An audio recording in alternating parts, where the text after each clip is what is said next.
The government of Guyana stands resolute in its support of the development of other CARICOM countries.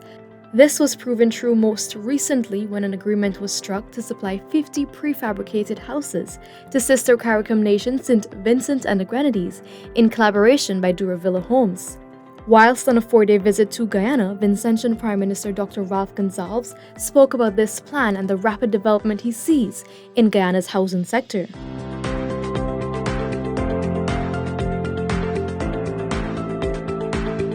Well, I was very impressed with the project which the government of Guyana is involved in building low-income houses. I saw the settlement, the housing area, where they're building, I think in that particular area, about 400 houses. These are built of concrete. And I studied very carefully one of the popular ones, a two-bedroom. A two-bedroom standing upon just over 5,000 square feet of land, and where the cost in US dollars for the two-bedroom houses and for the land is in the region of 24,000 US dollars. That's excellent. That's fantastic value for money.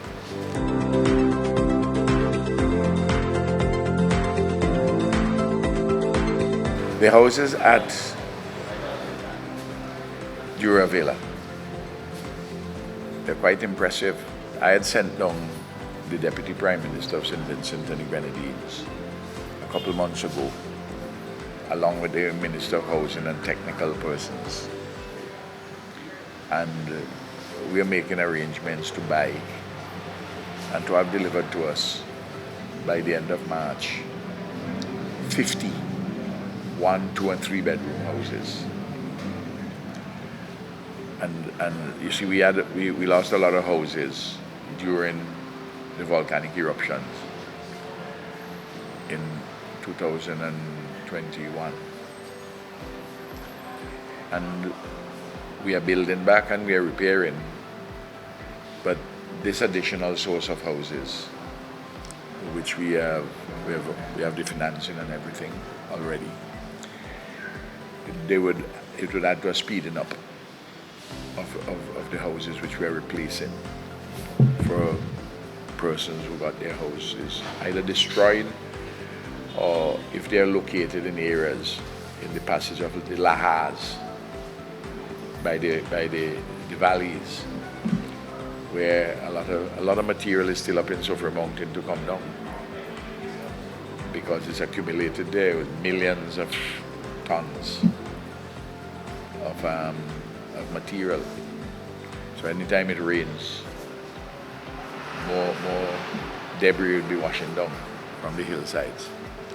So we can't have houses too close to the areas of the lahars. But these houses, they're quite elegant, and they're reasonably priced. We'll naturally have to do the base and the transportation costs and the assembly and so on, make them a little bit more expensive by the time they reach to us. But they're good value for money. And I'm hoping that by the time I return, which would be on Friday, we should within a few days to be able to sign on the dotted line with all the agreements.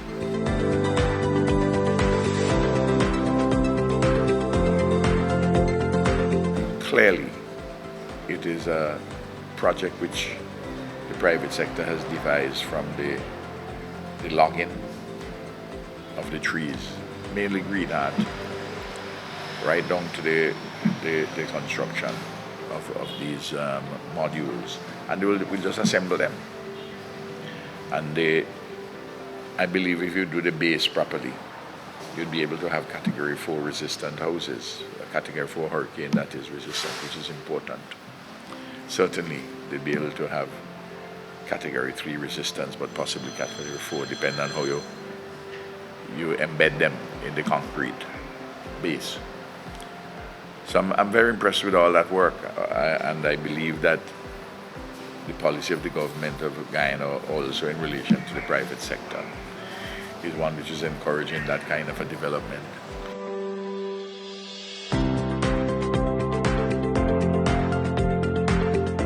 I understand that Barbados is ordering 1,000 of those, and I'm sure that other countries in the region are going to order, and I see there are different models, different variations of particular models, and I'm sure that the Guyanese also would be going more and more for them. They're beautiful houses, the Duravilla houses.